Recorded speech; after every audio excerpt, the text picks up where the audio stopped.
안녕하세요. 아주대학교 심리학과의 김경일입니다. 제가 심리학자인 건 다들 알고 계시죠?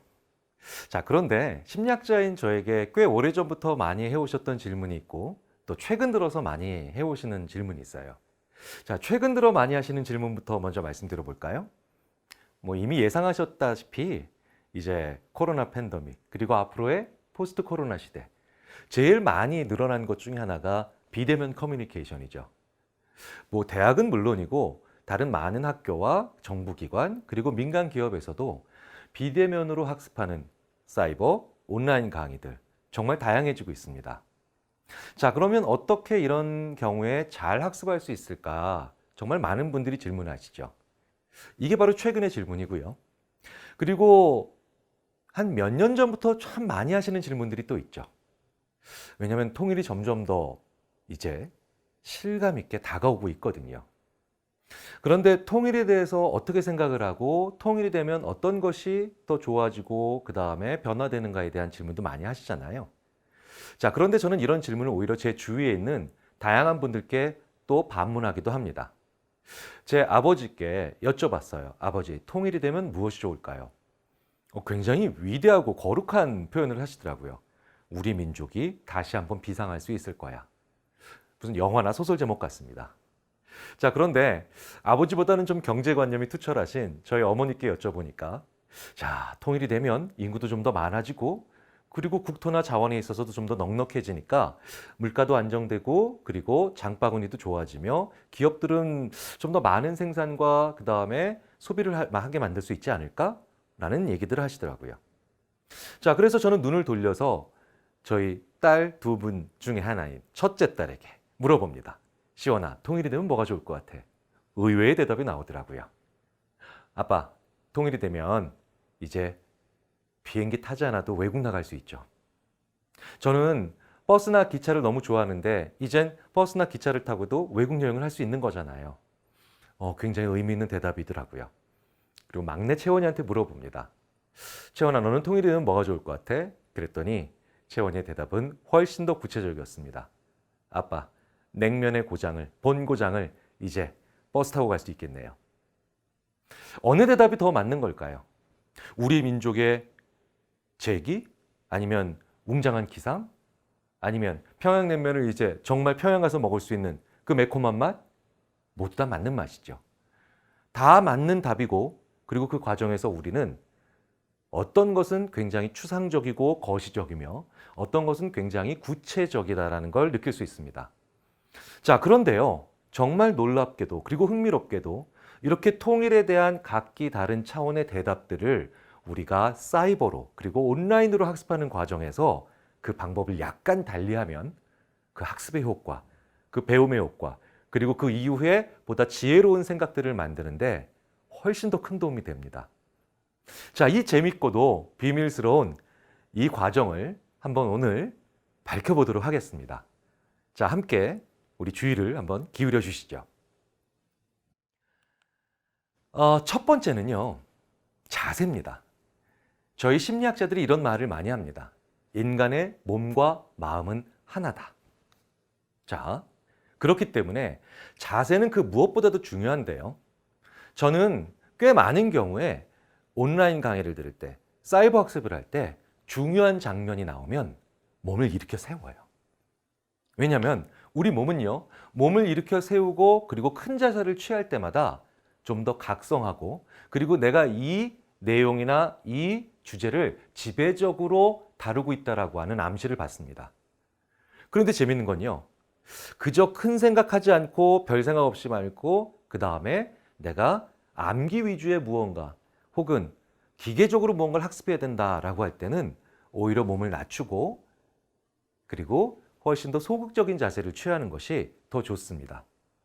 자, 회사에 가면 모든 사장님이 그러신 건 아니지만 힘이 센 분들이 좀 더 위에 있는 자세를 취하죠. 이걸 고권력자의 자세라고 합니다. 그리고 조금 더 낮은 직급의 분들이 조금 더 예의 바른 공손한 자세를 취하시죠. 이걸 저권력자의 자세라고 해요. 재미있게도 큰 이야기, 거시적인 이야기들은요, 고권력자의 자세를 취하고 난 다음에 들을 때 더 학습의 효과가 커요. 그런데 보통 우리가 회사에서 저권력자인 부하 직원들께서 큰 이야기보다는 하시는 얘기를 잘 받아줬고 머릿속에 잘 그대로 집어넣죠. 그래서 그런 내용을 하실 때는 훨씬 더 저권력자의 자세, 즉 소박한 자세를 취하실 때 더 좋습니다. 그러니까 어느 한 자세가 더 좋은 게 아니라 내가 통일에 관련된 내용을 학습을 한다고 했을 때 큰 이야기일수록 큰 주제일수록 큰 자세, 그리고 작고 구체적인 이야기일수록 낮은 자세를 취한다는 건 의외로 굉장한 호환성이 있는 우리 신체의 비밀입니다. 자, 그렇다면 두 번째 이야기를 한번 해보겠습니다. 사람은요, 무엇인가를 보면서 이해하고 있다고 생각을 해요. 하지만 저희 심리학에서 반드시 얘기하는 학습의 중요한 포인트가 있습니다. 첫 번째는 내가 알고 있다는 느낌은 있는데 말을 할 수 없는 지식이에요. 두 번째는 내가 말을 할 수 있는 지식입니다. 첫 번째는 알고 있다는 느낌만 있는 거고요. 두 번째는 알고 있다는 느낌과 함께 말도 할 수 있는 거죠. 재미있게도 어떤 강의를 듣던 들으면서는 우린 이렇게 얘기합니다. 그렇구나.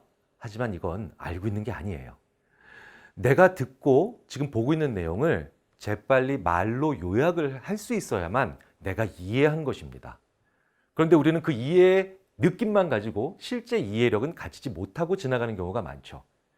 자, 사이버다, 온라인이다, 답답하시죠? 하지만 오히려 오프라인에서 실제 강의를 들을 때보다 더 좋은 장점 하나를 활용하실 수 있어요. 내가 말을 할 수 있거든요.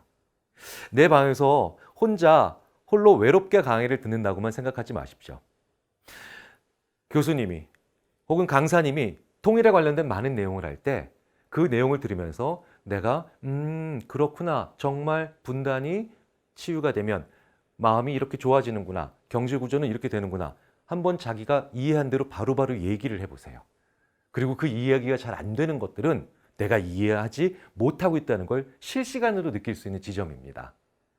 더 재밌는 건 강의를 듣고 난 다음에 그 강의를 요약하려고 하면 이미 상당 부분은 이제 내 머릿속에서 날아가게 되죠. 이걸 심리학에서는 휘발성이 너무나도 강한 우리의 단기 기억이라고 합니다. 그런데 재밌게도 내가 강의를 보고 들으면서 옆에 녹음기를 혹은 스마트폰의 녹음 기능을 활용해서 내가 말하면서 듣고 난 다음에 그 내가 말한 내용을 요약하면요, 정말 몇 년 이상 그 내용이 기억이 나는 신기한 경험을 하실 수 있게 됩니다. 자, 그러니까 오늘의 두 번째 주제, 녹음한 뒤 요약하시는 거죠. 자, 세 번째. 이제 세 번째를 위해서는 조금 더 흥미진진하면서도 약간 눈이 아플 수도 있는 장면이 펼쳐지실 겁니다.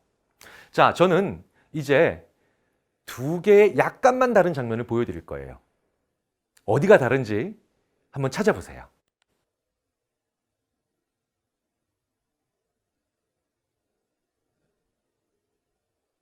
잘 모르시겠죠? 아, 네, 맞습니다.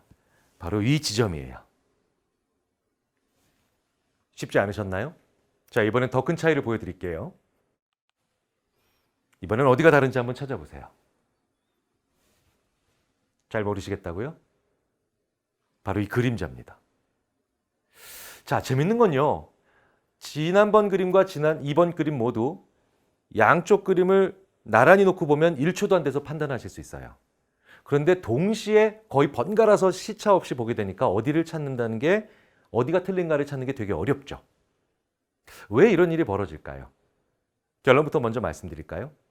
인간은 동시에 두 가지를 하지 못합니다. 자, 왼편에서 빨간 사각형을 한번 찾아봐 주세요. 그리고 오른편에서 빨간 사각형을 한번 찾아봐 주세요. 차이가 안 납니다. 양쪽 다 굉장히 빠르죠. 그런데 오른쪽에서는 회방꾼이 3개고요. 왼쪽에서는 회방꾼이 3개고 오른편에서는 회방꾼이 10개입니다. 그러니까 회방꾼의 숫자가 증가함에 따라서 찾는 속도에 차이가 나는 게 아니죠. 근데 이번엔 좀 다르실 거예요. 자, 왼편에서 빨간 사각형을 찾아보세요. 그럼 사람들이 여기 찾습니다.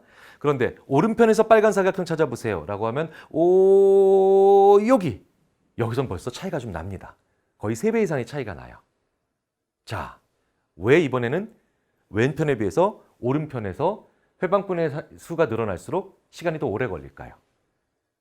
네, 이미 눈치가 빠르신 분들은 파악하셨겠지만 이젠 빨간 녀석만 찾으면 안 되죠. 빨갛고 사각형인 그런 도형을 찾아야 됩니다. 그러니까 빨갛다와 사각형 사이에 AND가 하나 들어가 있는 거예요. 동시에 해야 되는 생각의 숫자가 하나 생긴 거죠. 그런데 이 AND가 3개쯤 되면 인간이 절대로 할 수 없는 일이 됩니다. 그게 바로 그 유명한 원리를 찾아라예요. 자, 여기에 보시면 제가 한번 과제를 드리겠습니다. 남자다, 안경 쓰고 모자 썼어. 찾아봐. 라고 하면 이걸 찾을 수 있는 사람은 없어요. 아주 운이 좋아서 찾을 수도 있겠지만 다음 장에서 다른 원리를 찾아라 해서는 이젠 절대 찾을 수가 없습니다. 남자다, and, 모자 썼다, and, 안경 썼다. 이런 몇 가지 and만 가지고도 이런 동시에 몇 가지 해야 되는 일만으로도 우리는 도저히 할 수 없다는 거죠. 이 이야기는 뭐냐? 인간은 멀티태스킹 절대 못합니다. 껌을 씹으면서 단어를 외우죠. 껌 씹을 때 신경 쓰시는 분 안 계시죠? 설마 껌 씹을 때 다른 생각했다고 혀를 같이 씹는 분이 계시겠습니까? 이 얘기는 무슨 얘기냐? 껌을 씹는 건 자동화된 행동입니다. 조금도 신경을 쓰지 않아도 되죠. 그런데 이런 행동과 단어 암기를 결부시키기만 해도 벌써 문제는 발생합니다. 껌을 씹으면서 단어를 암기하면요. 껌을 씹지 않은 상태인 일반적인 상황에서 단어를 외울 때보다 암기력이 20% 이상 떨어집니다. 다만 우리는 그걸 못 느꼈을 뿐이에요. 블루투스나 핸즈프리 기능을 사용해서 운전하시면서 통화 많이 하시죠? 대단히 위험합니다. 거의 음주운전 수준으로 위험해요. 왜? 우리는 멀티태스킹 하고 있거든요. 자, 오프라인 강연에 비해서 온라인 혹은 사이버 강의를 들을 때 학습의 효과가 떨어집니다 라고 말씀하시는 대부분의 분들은 사소한 멀티태스킹을 계속하고 계신 거예요. 그렇기 때문에 우리는 사실은 그 내용과 그 다음에 프레임의 질보다 우리 스스로가 학습의 효과를 망치고 있을 가능성이 크다는 겁니다. 자, 그러면 어떻게 해야 될까요? 평상시보다 조금만 더 책상을 치우시고요. 그리고 평상시보다 조금만 화면의 창을, 다른 작업 창들을 다 다운시키고 난 다음에 사이버 학습 온라인 강의를 하셔야 돼요. 엑셀, 파워포인트, 아래 한글 같은 기존에 해왔던 일들이나 오늘부터 켜놨던 그런 많은 작업창들을 그대로 밑에 툴바에 놓으시거나 아니면 사이드바에 놓으시고 난 다음에 온라인 강의를 들으시면 그 효과는 마치 껌을 씹으면서 단어를 외우고 그리고 음악을 들으면서 공부를 하는 것처럼 20% 절감돼서 떨어진 학습의 효과를 가지게 된다는 겁니다. 다시 한번 말씀드리겠습니다. 치우시고 비우시고 온라인 학습을 하셔야 돼요. 인간은 결코 멀티태스킹에 적합한 존재가 아니기 때문입니다. 자, 그렇다면 좀 더 시간대에 관련된 얘기를 드려볼까요? 인간은 참으로 재미있게도요. 오전에 결정을 잘하고 오후에 습관적인 일을 잘합니다. 왜일까요? 오전에 안 지쳐 있기 때문이죠. 그런데 참으로 재미있게도 사람은 정신력과 체력이 같이 올라가고 같이 내려갑니다. 축구 중계 방송할 때 이렇게 많이 말씀하시죠. 자, 우리 선수들 전반전에 열심히 뛰어서 체력은 바닥났으니 후반전에 뭘로 싸우라고 하죠? 정신력으로 싸우라고 하죠. 틀린 말이에요. 인간은 체력과 정신력이 같은 건전주로부터 나옵니다. 그래서 오전에는 체력이 좋은 상태죠. 그렇기 때문에 정신적인 측면이 많이 필요한 일을 잘합니다. 어떤 게 정신적인 일이 많이 필요할까요? 결정하고 추리하는 그런 종류의 학습이죠. 이런 것들은 오전에 잘 됩니다. 그럼 오후에는 어떤 일이 잘 될까요? 아무것도 안 될까요? 아니죠. 재밌게도 체력이 떨어진 사람은요, 습관적인 일을 잘합니다. 왜냐하면 쓸데없이 결정하고 쓸데없이 추리하지 않기 때문이죠. 자, 그렇다면 학습의 내용을 재미있게도 좀 더 많은 깊은 생각을 해야 되고 추리해야 되는 내용은 오전에 배치하시고요. 그리고 좀 더 습관적이며 그리고 일상적인 일들을 학습해야 되는 경우가 있다? 그러면 오후에 배치하시는 게 좋죠. 사실 이건 굳이 온라인과 사이버 학습에만 적용되는 얘기가 아닙니다. 일 잘하는 직장인들은요, 오전에 결정하고 오후에 일상적인 일을 실제로 하거든요. 그래서 한번 적용해 보시면 많은 효과를 보실 수 있지 않을까 생각이 됩니다. 자, 어쨌든 이 모든 것들은 결국 습관의 얘기입니다. 우리가 새로운 학습의 패러다임에 적응하기 위해선 결국은 새로운 학습을 하기 위한 습관이 필요하죠. 심리학자들은요, 습관을 어떻게 만드느냐? 그러면 단호하게 이렇게 말씀드립니다. 설득의 심리학으로 유명한 로버트 치알디니는요, 그의 다음 책 프리슈에이션, 우리말로 초전 설득에서 새로운 습관을 만들려면 if, then, when 전략을 사용해야 된다라고 얘기를 합니다. if, 만약, then, 그렇다면 when, 언제. 이 세 가지가 다 들어가야만 습관이 만들어진다는 거예요. 내가 오전에 무조건 일어난다. 혹은 나는 하루에 양치질을 3번 한다. 이건 습관을 만들 수 있는 마음 자세가 아닙니다. 오전 8시가 되면 화장실 문을 열고 양치질을 시작한다. 오전 6시가 되면 오른발을 먼저 들고 왼발로 이불을 걷어내고 그 다음에 몸을 일으킨다. 이런 식으로 훨씬 더 구체적으로 if의 요소, then의 요소, when의 요소 이 세 가지를 만들어서 집어넣으시면 그러면 습관을 만들기가 훨씬 더 좋아집니다. 사이버 학습, 온라인 학습에 대해서 아직 습관이 안 생기셨다고요? 그렇다면 언제, 몇 시에, 무엇을 하고 난 다음에는 꼭 컴퓨터를 켜고 혹은 모바일 기기를 켜고 나는 온라인 학습을 한다. 이렇게 한번 배치해 보십시오. 이 작은 습관은 정말 단 14일만 지나도 나로 하여금 새로운 좋은 습관을 만들어내는 출발점이 될 겁니다. 왜? 14일이 바로 사람이 새로운 습관을 만들어내기에 가장 적당한 시간대이기 때문이죠. 자, 그런데 여기에 또 다른 얘기가 하나 있습니다.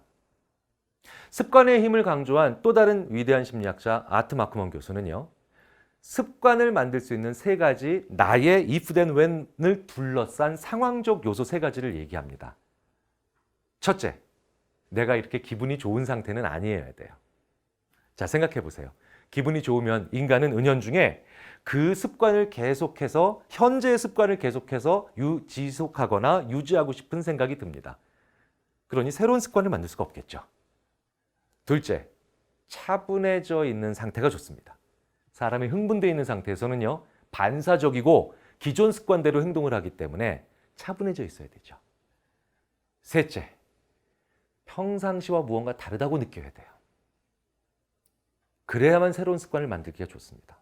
자, 그러니까 그다지 좋은 기분은 아니고 약간 침울해져 있거나 차분해져 있는 상태, 그리고 이게 예전과는 좀 뭔가 다르다라는 느낌이 드는 그런 상황에서 if, then, when 전략을 사용하면 새로운 습관을 만들기가 더없이 좋아진다는 겁니다. 그런데 벌써 눈치를 채셨군요. 이 코로나 팬데믹은 우리로 하여금 이 3가지 상황 요소를 다 갖춘 상태로 다가왔어요.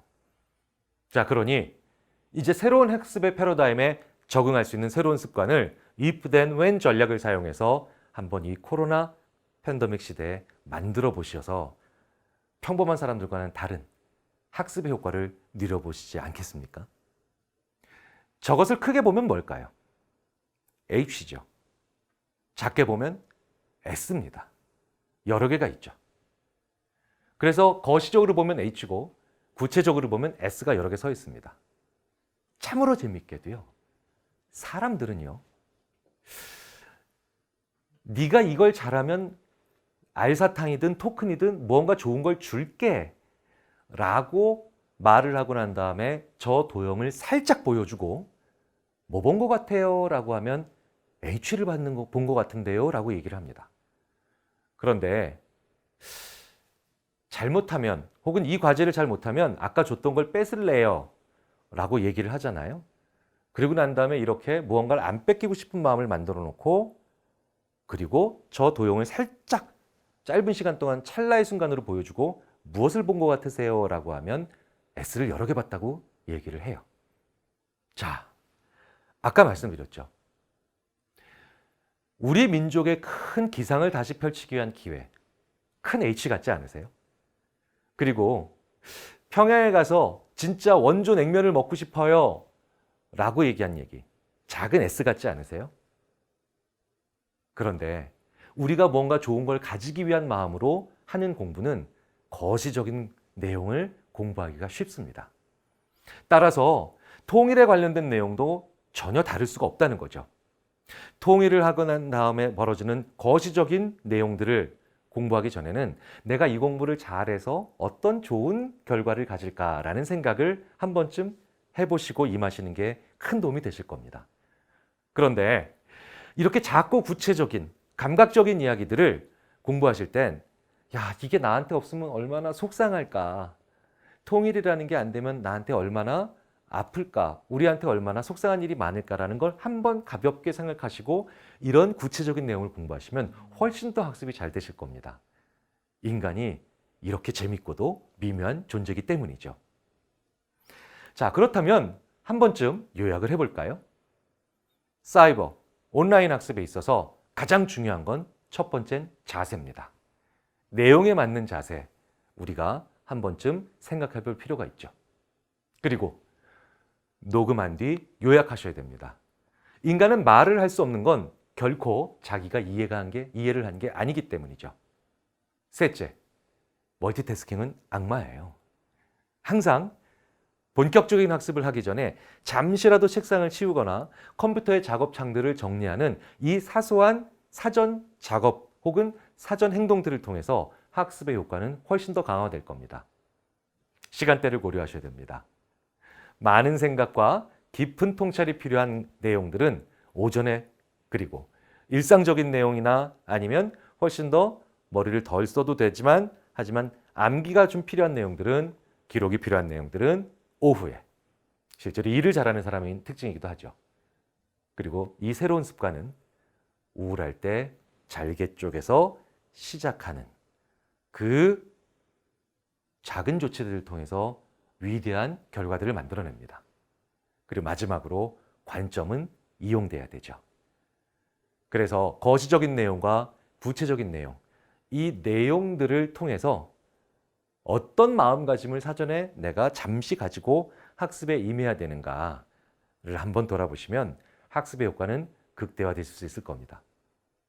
통일은 이런 학습의 효과를 잘 반영할 수 있는 내용이기도 하지만 반대로 통일을 통해 우리가 다른 내용들을 학습할 수 있는 좋은 기회를 만들어내는 시작이 될 수도 있죠. 이래저래 코로나 팬데믹 시대에 학습의 방법, 통일이라는 주제는 뗄래야 뗄 수가 없는 아주 소중한 관계라고 볼 수가 있습니다. 한번 실천해 보시면서 나의 변화, 그리고 나를 둘러싸고 있는 수많은 사람들의 변화를 같이 지켜보실 수 있는 기회를 가지셨으면 좋겠습니다. 감사합니다.